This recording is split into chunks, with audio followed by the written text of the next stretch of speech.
I want to welcome you guys back to another episode of Pistons Talk Podcast presented by FanDuel. I'm joined by one of my favorite recurring guests. We have Zariq from Real Volleyball. How's it going, man?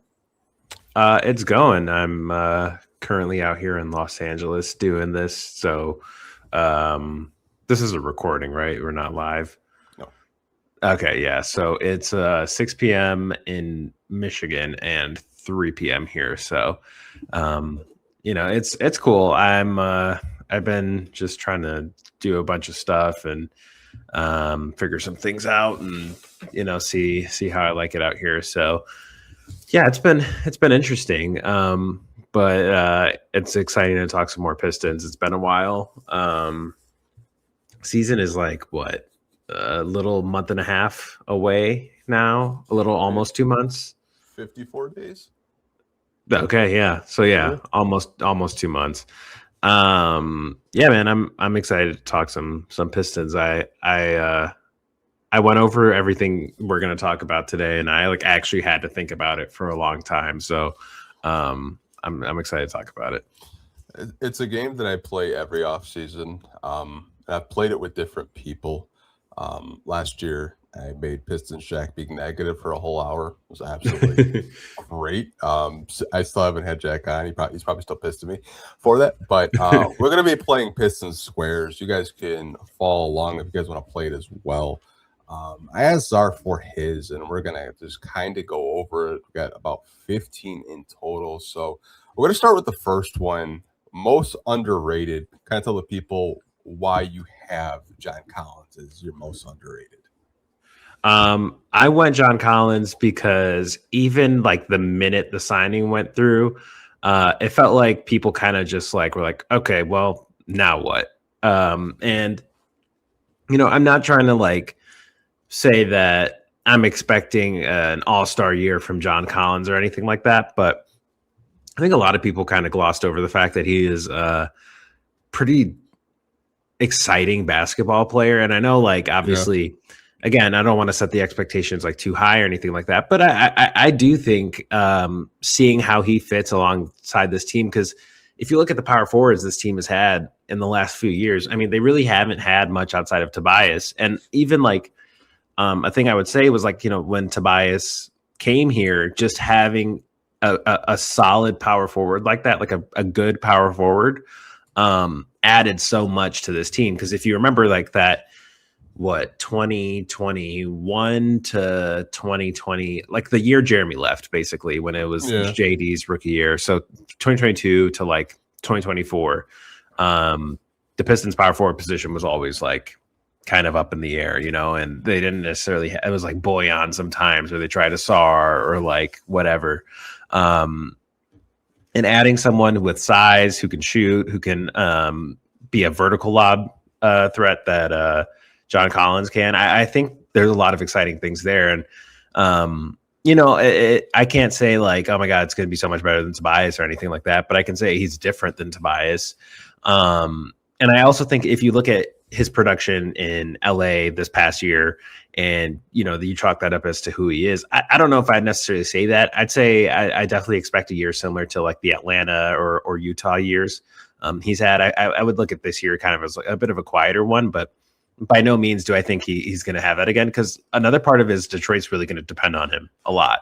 Yeah. And that's honestly one of the main storylines that I'm most interested in this season is seeing how that unfolds, seeing how Cade can unlock him, because that's another part of it is with Trae Young, he was able to have a pick and roll partner. And obviously JD is also going to get some pick and roll, and maybe John Collins will be a pick and pop kind of guy, but he can still be used in more interesting ways than he was really able to be used in Los Angeles.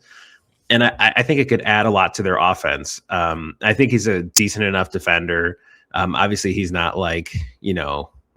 all defense type of guy, but he is a competent defender. And I think he brings a lot that's exciting to this team. And I think he might be one of the biggest swing factors in this team's success. So I'm really interested to see how it goes. I feel like we're on the same wavelength. And then I talked to Koo about 2 weeks ago, and he's like, yeah, I think he gets traded by the deadline. I was like, man, don't say that. I'm putting so much stock into just his production. And I'm glad you kind of brought up Jeremy because I was thinking, I was like, man, when's the last time they actually had like a bouncy power forward? And I immediately got depressed because my brain went to Josh Smith. And I was like, Yeah. it's like last Atlanta power forward we had wasn't the best fit wise, but I mean, that's what happens when you're trying to That play was, like Andre yeah, Crum and Greg that was Monroe basketball together. terrorism. So yeah. Yeah. But cheat code on 2K though. You grabbed all the rebounds. But I don't hate it. Like I actually had Torian Prince here for like my most underrated. Okay. I don't expect him to get a whole lot of minutes, a whole lot of burn, but I just think the 3-point shot making ability, being able to be versatile, being able to be a plus on the bench versus like what he was traded for, which was like Karis LeVert. I think he's going to be a little bit more, productive. Not to say Karis wasn't productive because I thought defensively he had a pretty good season. Just offensively, he just dropped off like crazy. Wasn't expecting that, but I think Torian and John Collins. You could even put Isaiah Joe here if you wanted to, personally. Yeah, I would honestly, because that's kind of the part of it is like, obviously, when you look at guys who are, I don't know, like 27 to like 29, you're not always necessarily expecting them to take like the biggest leap. And obviously with John Collins, I think points per game wise, we've probably seen the cap with what was it, like 21 he had 1 year in Atlanta. I'm not expecting anything like that. And I'm not also expecting him to surpass that as well. But if you look at someone like Isaiah Joe, and I guess we'll get into that later a little bit more, but I do look at him as like someone who maybe like highest end is kind of having maybe a similar year to Nickeil Alexander-Walker in Atlanta. Cause the thing with Isaiah Joe compared to other shooters the Pistons have brought in the last few years is like he has more than just the shooting in terms of his scoring ability. And I think he's also got a sneaky amount of bounce. And I think there's a lot more there that could be tapped into. That's ultimately going to be up to JB and how he sees Isaiah Joe fitting into this offense and even just the role he has and everything like that. But I do think Isaiah Joe definitely could. He was someone I was really considering for this as well, but I ended up going with John Collins. Yeah, I mean, this took me probably like a good week just to kind of think about because like certain questions, you're like, man, like who is the most underrated? We both had the same answer for All-Star. So you think this is going to be the season where Ausar just breaks out? Yeah, I do. Ausar, I saw in, what was it, like a month or two ago, that picture where it was like him and Cade. And like, not that Ausar was ever even like a slender, like, not imposing build, but like he looks like Ausar Thompson ate Ausar Thompson in the offseason. And it's like he's like huge. He's he gained a lot of muscle. And part of that is like obviously someone went, okay, well, yeah, he's gaining muscle, but what about the shooting? I don't know if there's anybody else I've heard putting in more work since the season ended than Ausar Thompson. The things I've been hearing about him and all the stuff he's been doing. And then, the other one, which again, we'll get into, who's also been putting in a lot of work, but Ausar by far is the one I've heard the most about.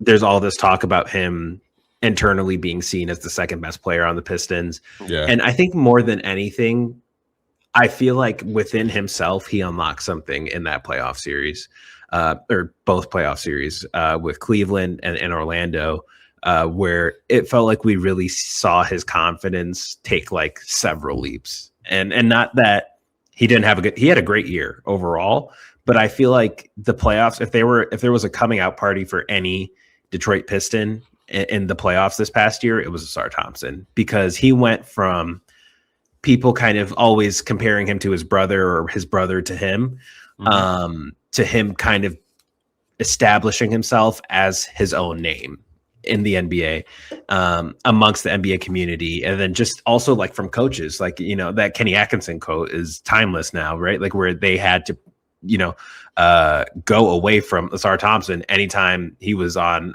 whoever the lead ball handler was. I think the biggest difference in him being not just the best perimeter defender, and in my honest opinion, the best defender in the league, period.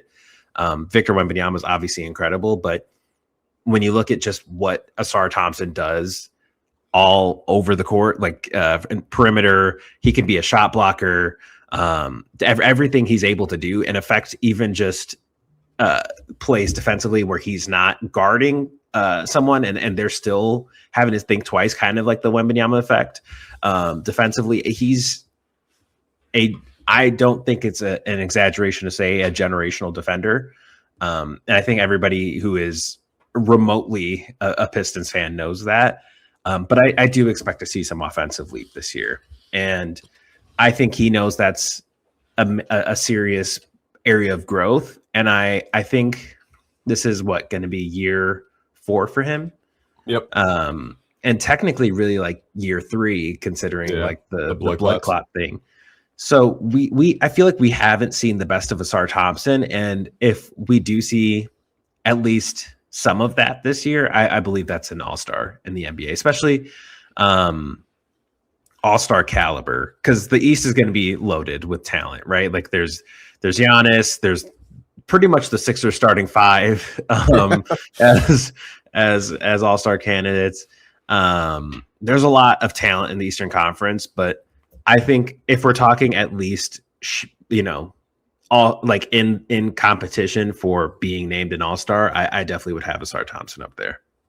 Yeah, I mean, everything you said, I basically agree with. That's why I had him as kind of like a breakout all-star candidate as well. I think the boxing photo of him and his brother, everyone was like, what the hell happened to Ausar? He went Super Saiyan.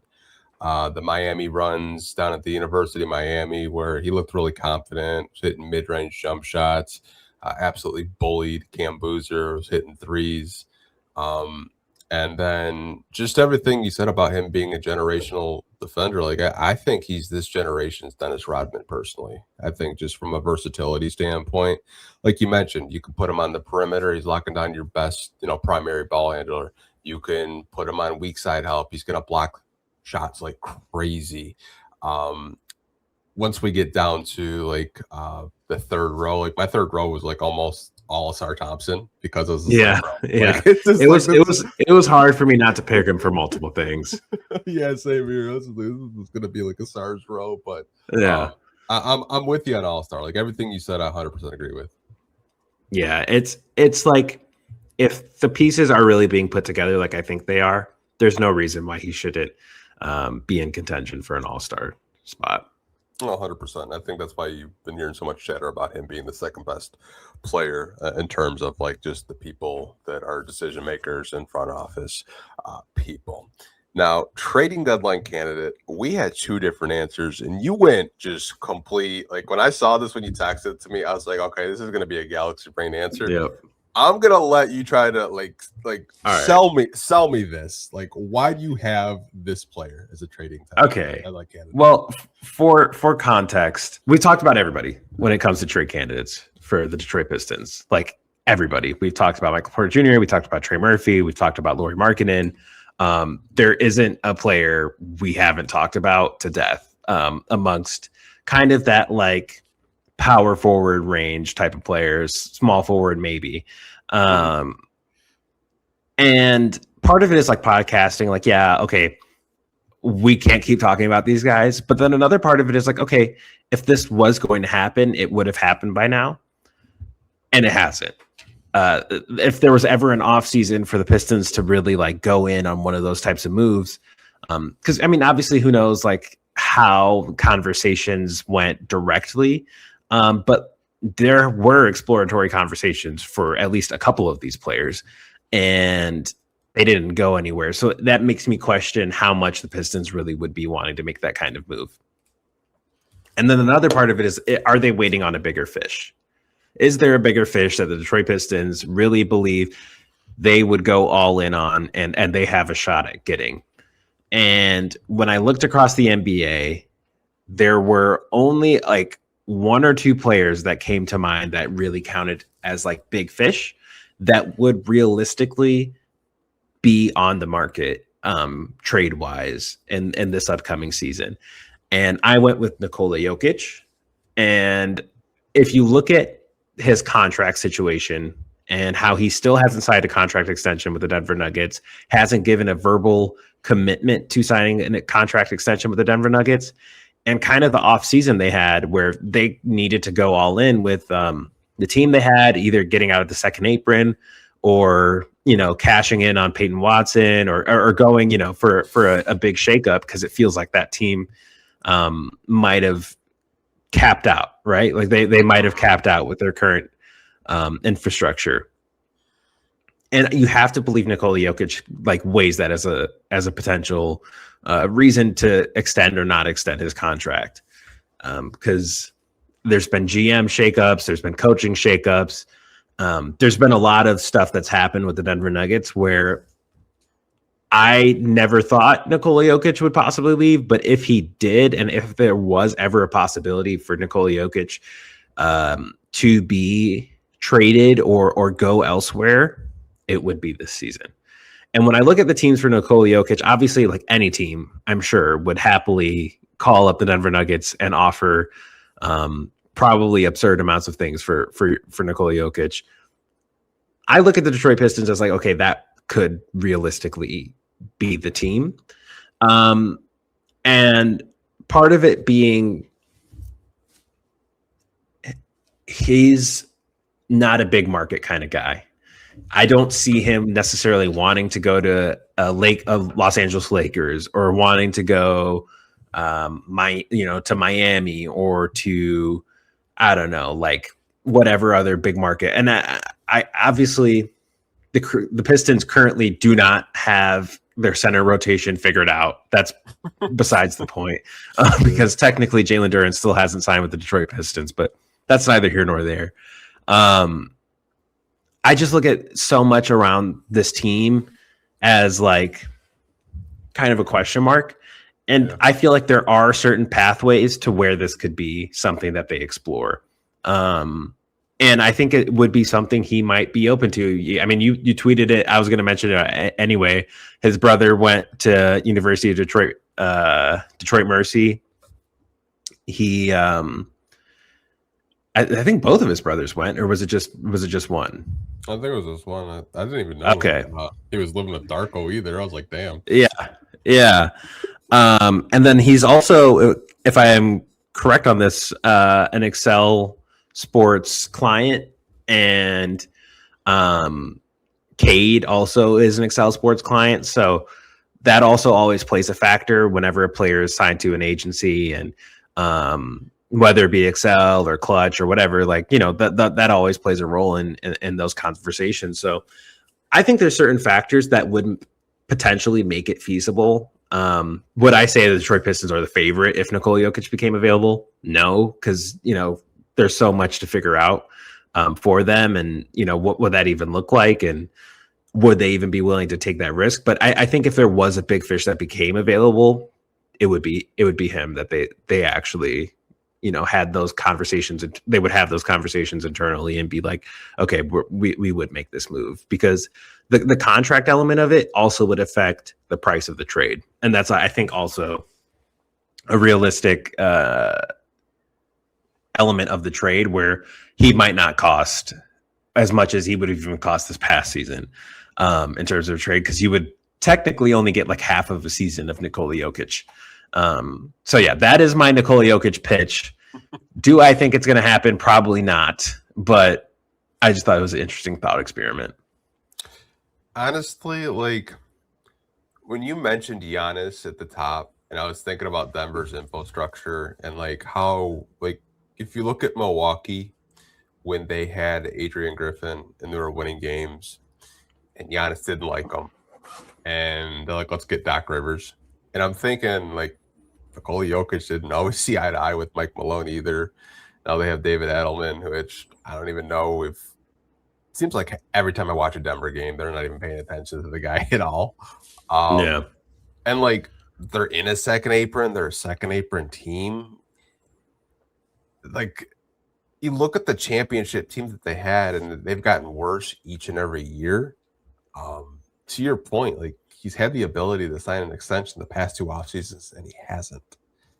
I wouldn't rule it out. I wouldn't rule it out at all. Kind of given like the offseason, all the reports that we did here, but I didn't hate the Jokic name. I was just like my eyes popped. Like when I got your text message, I'm like, okay, what is he thinking? Because I know you think out of the box. You think a lot differently than I do. I was like, I got to hear him out on it, but I didn't hate the Jokic pitch whatsoever. Okay, I'll take it. Who was yours? Yeah. Kevin Durant. Okay, yeah. I just feel like it's just this relationship with him and Cade. Could totally see KD just like pull him like, I want to go play with Cade. Like we're not getting out of the first round. I want to try to compete for a chip. And like selfishly, I really want to like have like a LeBron and KD playoff series going back to back. Yeah, I think that would just be must watch TV. They're both unks. They're both in their 40s, just exchanging buckets. Like that would just be like A+ TV. And you got the young bucks like Jalen Brown and Cade going at it. Maybe Ibaka Corey's a little bit closer to Tyrese Maxey in a couple of years. Like I've already thought about this like way too much. I was like Detroit Eastern Conference Finals, book it. That would be sweet. That would be like a must-watch type of playoff series. I would love to see that. I think KD. If we're talking realistic, I think KD is probably the most realistic candidate. Just because Houston's in flux. There was obviously everything last season in terms of like alleged locker room stuff. But then on top of that, just like they haven't gotten anywhere really. I think Fred VanVleet's going to be a big swing factor in them kind of seeing where they are. But yeah, I think there is definitely a world where KD goes, okay, thanks, but no thanks. I'm good. And go ahead and send me to Detroit. Because I don't think that's like out of the realm of possibility. I don't think KD would turn down the opportunity. I'll say that. Yeah, my heart wouldn't let me put Trey Murphy in here. I just couldn't do it anymore. Yeah, man, it's been like a year of just gaslighting. I just can't. I mean, like we'll get into the Pistons Twitter favorite next, but my buddies run a New Orleans Pelicans podcast, and before we came on, they just signed Benedict Mathurin, which good for them. And they're like Joe Dumars goes after players that he sees something in, and they were trying to say that Benedict Mathurin plays exactly like Joe Dumars, and I damn near threw my phone at the wall. In like the fact that they both play basketball, or what? Like I don't see the similarities whatsoever. Yeah. They're both two guards. That's where I draw the line. Like that's it. Yeah, I don't necessarily see that, but Pistons Twitter favorite. This one actually surprised me. Yeah, I went with Isaiah Joe. There were a few different options I was looking at. I think the easy answer here is Ausar Thompson, because I don't know many people that don't love Ausar Thompson that also happen to be Pistons fans. And Pistons Twitter loves the hell out of Ausar Thompson, so that's part of it. But I was like, okay, I put Ausar for All-Star. I can't and I obviously put him for, as we'll go into, a couple more things. So it's like I can't just make this the Ausar grid. Then I was like, okay, maybe Ron Holland, because Ron has like a lot of fans in Pistons Twitter, especially like once the trade talks with like the hero stuff or like the Trey Murphy stuff all kind of like died down. It felt like a lot of like Pistons fans bought back in on Ron Holland, which was like wholesome to see. But again, I was like, I don't want to like keep spamming the same guys. And it just felt too obvious. There was a few other ones like Kevin Huerter, for some reason. A lot of Pistons fans really love, especially like the advanced stats guys. They call him like Moses, which is, yeah.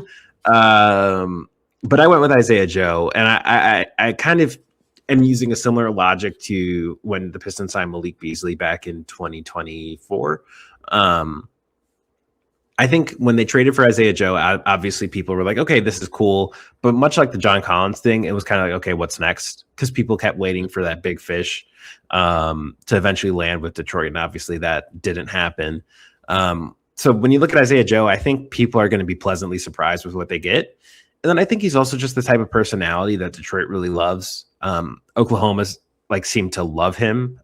They were really heartbroken about trading him, and I was watching some of the community videos he was in, and he had hosted some event like after getting traded, and the way the staff and everybody was talking about him was like, okay, like this is a guy who's really going to get a lot of love in Detroit, especially if the play translates. And I think with a potentially increased role, it definitely will. So I think that's a huge part of it. And I think Isaiah Joe has the type of personality and the type of play style where he could really be beloved in Detroit the same way he was in OKC. Yeah, I mean, I don't hate it. I feel like a lot of Pistons fans, once they actually watch the preseason game, but the regular season games, some people are casual. Like they don't go on their phones whatsoever in the summer. They just enjoy their summer. They're going to be turning on a game in like October, November, and he has like 6-7 threes, and they'll just absolutely love him. Like I can already see it. I had Paul Reed here. I feel like the Paul Reed FC is growing by the day, especially just with his Instagram because he's hilarious. Yeah. Like he's just been like sharing like rage baiting. He was like I want to rage bait my dad type of thing. I was like, bro, like I just feel like a lot of people just love Paul Reed. Yeah, he's easy to love. He was also another player I was like gonna put here, but again, kind of going out of the box. I was like, okay, let me do something a little bit different than the obvious ones. For sure. Who did you have for the funniest? Looks like we did have the same guy. We did. Yeah, I went with Paul Reed. And this is just kind of like more in my time covering the team. I would say Paul Reed definitely is the funniest player. He was just anytime he's around, he's always like messing with one of the social media admins or like he's talking to people, and he just he has a lot of funny moments. I guess I could leave it there. Yeah. He'll mess with the beat writers a little bit here and there. He's just a funny guy. He's happy. He's like a happy go lucky kind of guy. He's easy to be around. But he's also just like hilarious in terms of posting. He is like one of the last true posters we have. His Instagram is incredible. His stories are actually so funny. I've been saying this for like 2 years now, and I feel like because he had, I guess in terms of coming out party for the playoffs, I mean, Paul Reed, that was a big one. But he obviously had like a big uptick in terms of like fan love this past year. And people pay a lot more attention to him now. But like even when he first got here, he was posting some shit that was like really funny on Instagram. And I was like, nobody is talking about this. Cause like I remember people would like talk about his tweets when he was in Philly. And like use all his tweets as like memes and stuff. I was like, man, his Instagram's just as good, but like people weren't just like paying enough attention at that time. So yeah, he's easily the funniest. So when I thought about the funniest, you mentioned the tweets because he's got some all timers when he was like 12, like some of the like funniest things I've ever read. He had posted a video this past summer. It was like 3 a.m, like watching I think the playoffs back. And he said outside vibes, and someone like screenshotted the tweet when he was like 12. He's like, when I go outside of the jacuzzi, I like the bubbly thing. I was like, bro. I was like, why? That's funny. Like you could just like, if you guys know how to look up old tweets, like just go on Paul Reed's Twitter. It's absolutely hilarious. You'll probably just laugh. I mean, I've gone down rabbit holes with just old podcasts he was a part with in Philly with Hog Media. Yeah. Freaking hilarious, man. He's just a funny guy. I've heard some he's stuff. Easily, yeah. He's easily, I think, of the active NBA players, he is the best poster. Twitter, Instagram, no one's doing it like B-Ball Paul, bro. I don't think we've had anyone like that like kind of just like funny like on a Pistons team in quite some time. I can't even think like the last time I actually had someone as funny as him. But Breakout Simone Fontecchio was sneaky, pretty funny actually back in the day. But yeah, breakout candidate. I went with Ron Holland. Mm-hmm. This is kind of a really important year for Ron. Obviously, his name came up in trade conversations. You look at like the Tyler Hero stuff, the Trey Murphy stuff. His name came up quite a bit. and he survived. He survived the off season, and it's going to be tough with the way the rotation is right now, or potentially the rotation could be, because obviously they re-signed Kevin Huerter, and the number that they gave him wasn't necessarily like a veteran minimum contract, right? So when you get when you pay someone, what was it, $9.8 million or something like that, you aren't paying them that much to be like a third string guy. So you have to like factor him into the rotation, which kind of makes Ron the de facto like backup power forward in a way. And I think this is going to be the year where we find out if JB will kind of allow him to be the best version of Ron. If we'll see Ron get the minutes that he needs to really like take a leap, because I think the skill set has never been an issue. That's never been a question. Obviously the shooting has been like a question mark. If he can just even be like a 33% shooter. Because if you remember at the end of the regular season, his shooting actually took a pretty big swing upwards. So yeah, if we can even see like him be a average shooter from three, that opens up so much for him in terms of not only what he can do, but minutes wise and role wise, because then you can look at playing him with Ausar more often, and allowing them to kind of be hounds defensively, and then also not have to worry about perimeter shooting or perimeter spacing, and not having to worry about, Cade bringing it up and defenders collapsing in on him when they leave Ron or Ausar on the perimeter, because they know that they're not necessarily a threat to shoot. So if we can see any type of offensive leap from Ron Holland, because I don't think the defensive aspect of it's really much of a question, I think that's a huge step. And if he can even do small stuff marginally to improve, I think that counts as a breakout in my eyes, because that makes him a permanent fixture of this rotation. And obviously there's a world where Ron can do even more than that. And, I always said Jaden McDaniels as like his ceiling. And if he can take a step towards getting there this year, I think the Pistons would be in a really good spot. And I think that's why I had him as breakout candidate. And then also another part of it was just he's been putting in so much work in the offseason as well. We've been seeing so many videos left and right, but then I've also heard stuff from people in the organization also talking about how much he's been doing and how much he's been like kind of like living in the gym since the season ended. So I'm excited to see Ron this year. Yeah, I mean, I was going to put Ron, but I went with Isaiah Joe just because I think he's going to get way more opportunity with JB. For sure. I think he's going to have a season where a lot of people are going to be like, how did Detroit get Isaiah Joe for 2 seconds again? Like, how did they even like get away with that? I just question like how JB is going to use him. Like you said, like, is he actually going to let Ron be the best version of himself, or is he going to just like, hey, Ron, we need you to be this hustle guy. We're going to keep you in this box, grab rebounds, hustle, pass the ball, play good defense, and just play your role. Is that the Ron we're going to get, or are you going to try to unlock him and let him do more of the stuff he was doing with the G League Ignite? Being that 19, 20 point per game scorer. I just don't know. Yeah, it's ultimately going to be one of those things where it's like, does Detroit prioritize maximizing regular season wins, or do they prioritize developing guys like Ron, guys like Ibuka, guys like Ausar, and getting more out of them than we've seen? Yeah, I mean, I personally, like, let's say you win 52, but you get to develop Ron a little bit more before the playoffs. I probably would have done that versus trying to push for 60. But that's just me. Rotational favorite. I think we did not have the same answer again. So you had Javonte Green. I like it. I had Javonte. This one, my reasoning is just a little bit different. One, I was going to put Isaiah Joe again, but I couldn't do that. This was like really just an Ausar Thompson, Isaiah Joe like grid, and I had to figure out ways to not do that. So I went with Javonte just because personally I love watching Javonte Green play basketball. Mostly because when you look at guys who kind of do the dirty work, those are always the types of players that I really gravitate towards. And Javonte is exactly that type of guy.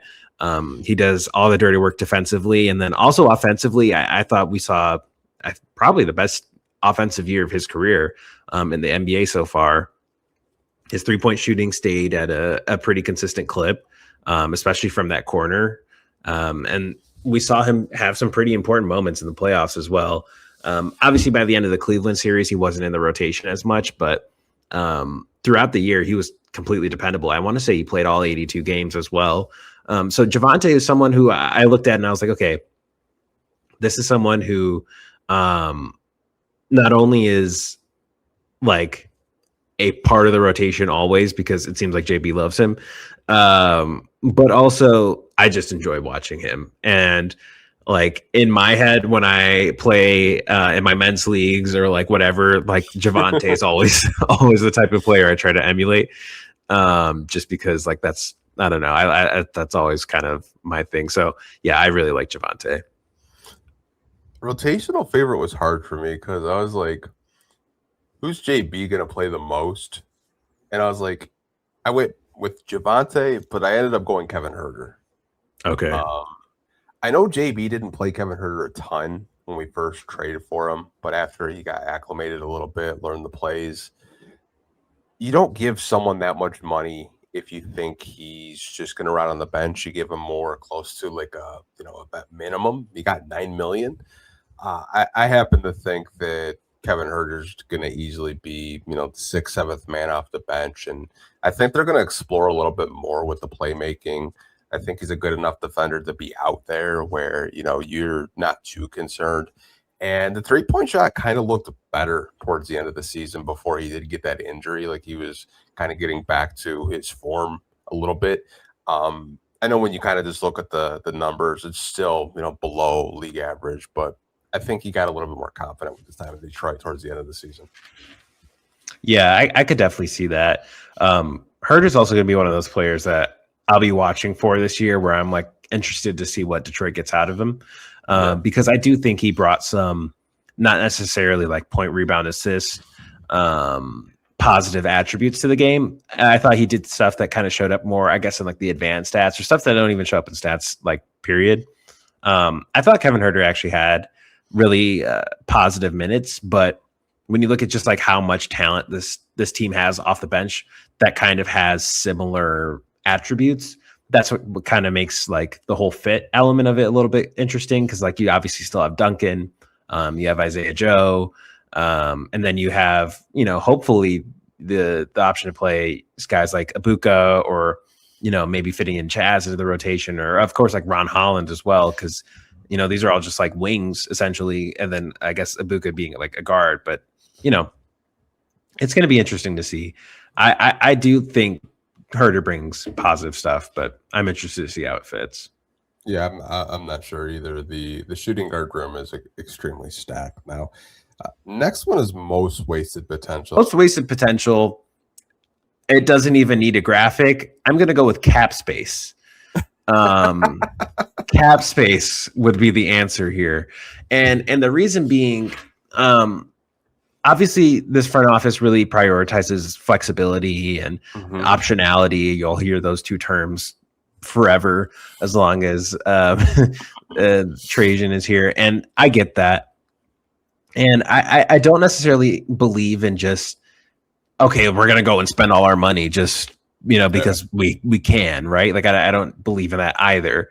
But when you look kind of more just what fans were clamoring for this offseason and kind of what seemed to hold them back a little bit in the postseason was that lack of secondary creation. And I do like Detroit's offseason more than most people. But I also can admit that secondary creation problem wasn't necessarily addressed. And that, in my eyes, going into the offseason was priority number one for their cap space, because they had a good amount of cap space, but they also had a good amount of flexibility as well, asset-wise. And like, I thought they made the type of moves that will keep you either at the same level or a little bit better.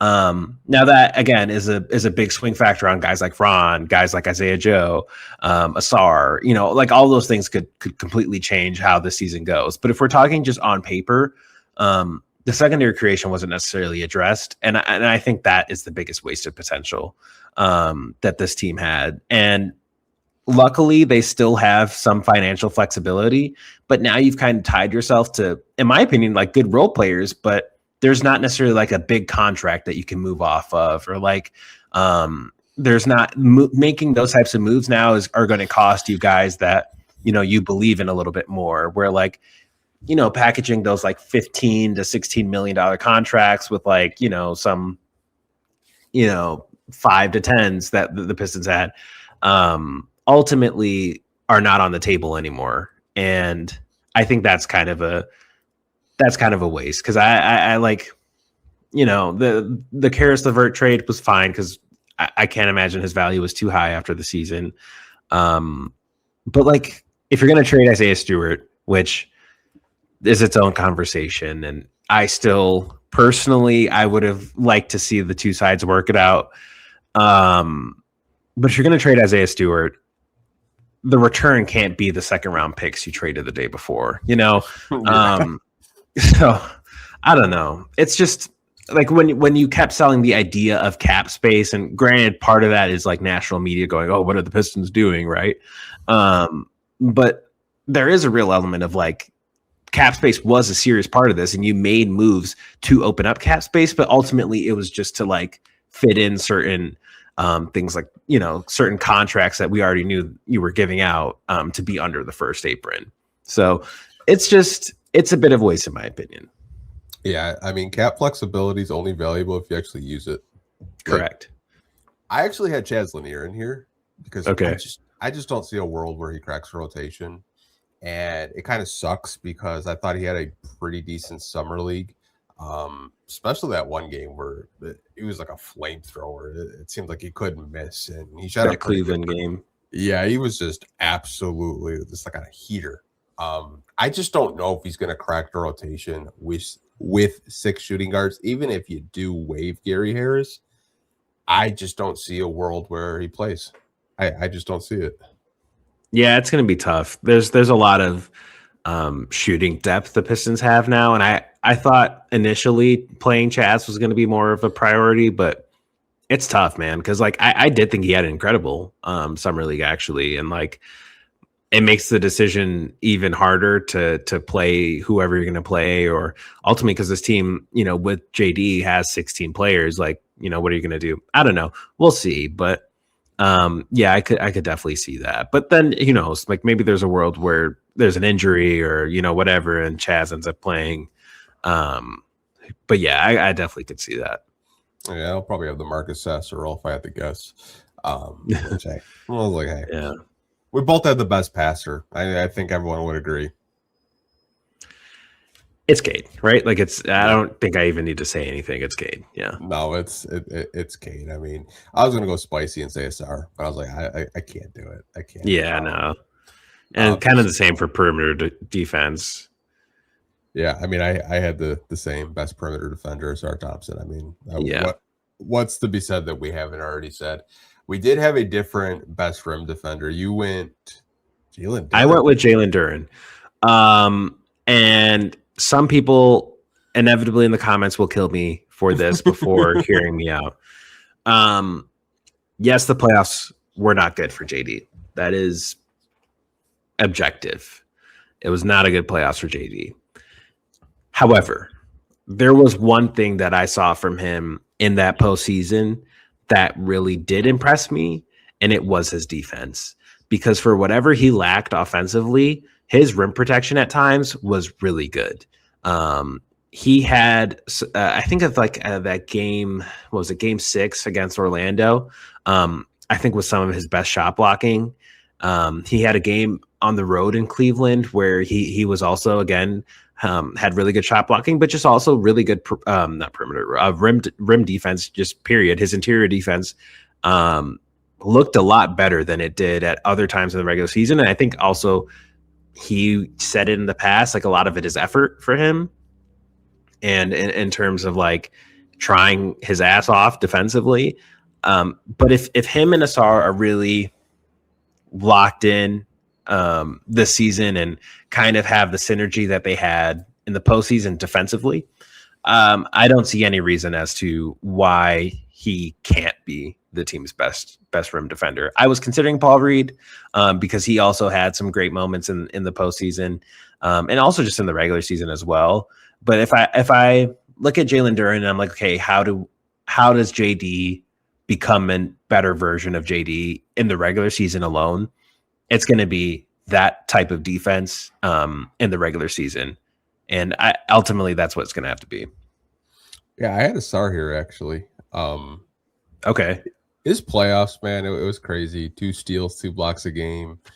And then just all the weak side help that he was doing this year for Jalen Duren when he was protecting the rim on the weak side. And he's just so athletic. And, like, we'll get into the most athletic. Surprise, surprise. You probably can guess who it is. Right. But, yeah. For me, like, best rim defender, I would have Ausar a little bit higher than JD. Okay.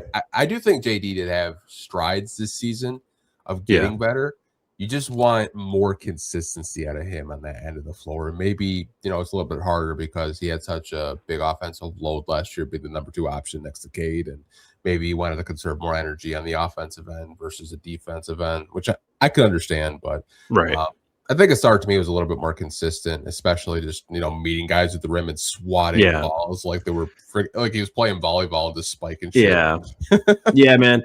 I also did consider Ausar for this, but like same thing. I was like, I can't keep picking him for every single thing. But yeah, when I think of like rim defense, because like I think Asar's obviously like his vertical, standing vertical allows him to be a good interior defender. But I think of like him being tasked with things on the perimeter more often than he is kind of in that area around the blocks where he ends up kind of playing that power forward position defensively. But I think his like main thing is like chase downs and kind of catching up with guys as a trailer defensively. That is his superpower as an interior defender. So yeah, I could easily make an argument for Ausar here, which is just giving credence to how special he is defensively. I mean, like half of this chart is him. Most athletic, we have the same answer. Right. Yeah. Again, it goes without saying.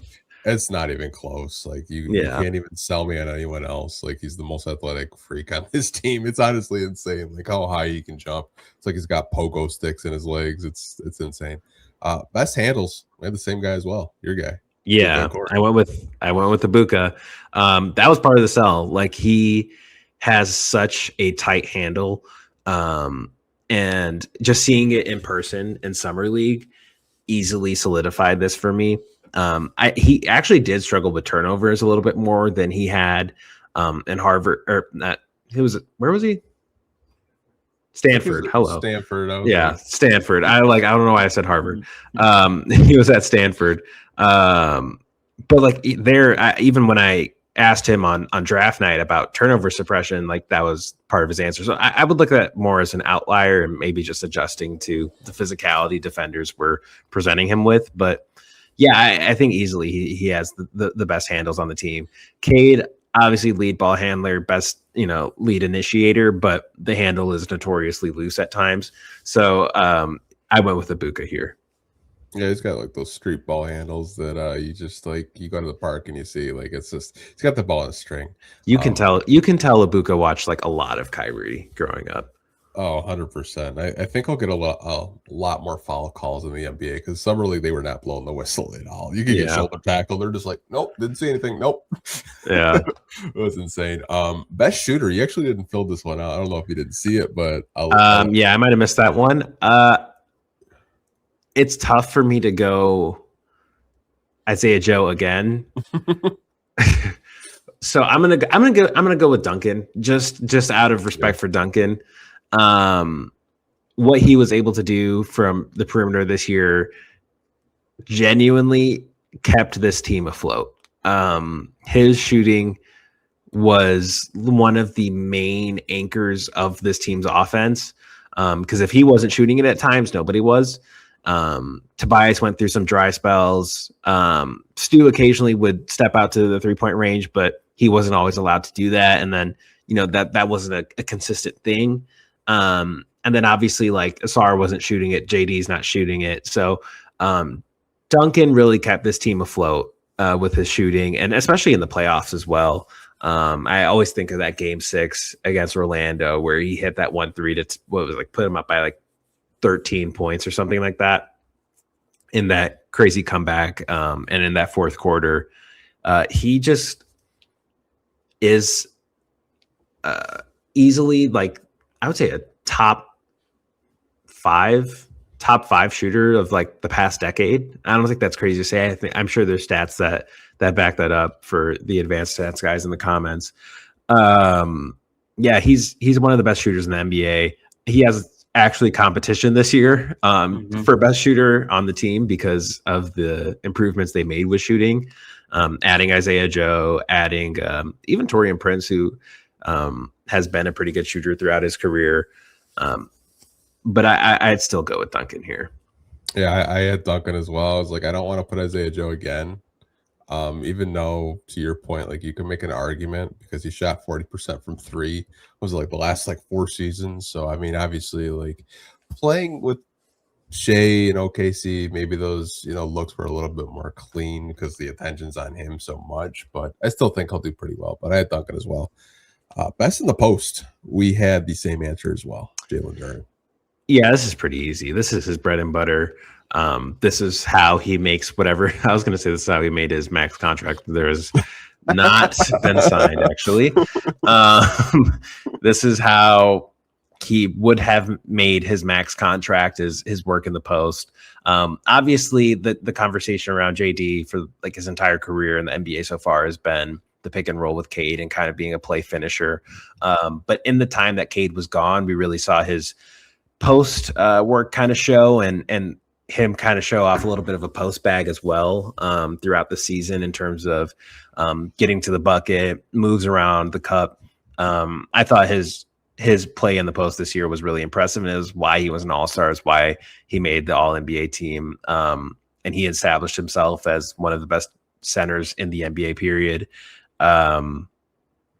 Really, it's also part of why the playoff performance was disappointing, because we saw this huge leap offensively in the post, and it didn't translate to the postseason. So that's part of it. And I just think, yeah, easily he's the best post player on the team. I almost went sicko mode and put Cade. I almost did it because like he does have like those mid-range I could see moves. And just like the face, if Tobias was still here, I probably would have put Tobias personally. Yeah, for sure. That's just me. We did have a different answer on role player. Tell me why you have this guy. It's kind of everything we talked about. I think Isaiah Joe, just with an increase in role and potentially an increase in shot variety, I think he could easily establish himself as the best role player on the team, whether that's in the starting lineup, whether that's off the bench. I think he could easily establish himself as the best role player. And I could see that type of leap that we saw, in Atlanta last year with Nickeil Alexander-Walker. He has the ability to do it. I think he's only 27. He might have just turned 27. Yeah. And he's kind of in even you think back to 2020 with Jeremy Grant, kind of similar age range there. I don't expect him necessarily to 20 plus point per game kind of score. I'm not necessarily saying that. But do I think he could be a 15 to 18 points per game scorer if he's optimized correctly in this team's offense? Yeah, I do. And that's why I went with Isaiah Joe. I went Javonte Green just because of the durability, how much JB used him. And to your point, I hate going up against guys that try to be like Javonte Green and pick up. You guys are the most frustrating people. Just guard. You scrap for every rebound. You talk shit after every basket. It's just I don't want to play anymore, man. I want to go home. Yeah, Javonte. That's just the archetype, man. Yeah, I mean, like it's just like I get to the point where it's like I don't even want to play pickup anymore because you guys just talk so much crap. Yeah, I don't talk as much. I don't talk as much as I used to, especially these days. I've calmed down a little bit, but the play hasn't changed. It's just Javante through and through. I love that, man. It's like a ultimate glue guy. But I appreciate you coming on. Of course. This was a lot of fun just to make and just kind of like discuss. I'm sure a lot of people will like this game as well. You got to get creative during the off season because there is nothing to talk about, and Not at I'm sure, all. sure people are sick of me. Has talking JD signed his contract yet? No, Yeah, yeah. That's no, just every day. no. And then he like shares like a song about like not being loyal and not being close with people. I was like, bro, what are you? What kind of diabolical like message you trying to send? Yeah, I didn't see that. Yeah, you shared a. I don't remember which artist it was, but I listened to the song and I was like, okay, like what? Are you just sharing the song because you like it, or do you share the song because you feel some type of way? Interesting. Yeah. Yeah, What do you mean by that? Yeah. Before we do say goodbye to you guys, we have to hear from our sponsors over at the FanDuel Sportsbook. And right now they have Detroit Pistons 50-plus win odds for the 2026-2027 NBA regular season wins. And it is set at a plus 105. Their over-under on FanDuel as well is set at 48.5. I think this is going to be a 50-win club. I've told you guys all summer. I think 48.5. I would take the over all day. I'll take the over on the 45 wins, or the 50 wins rather, as well. But hope you guys did enjoy this podcast episode with myself and Zariq playing Pistons Squares. Would love to hear from you guys if you did enjoy today's episode. Take care. And as always, go Pistons. Peace.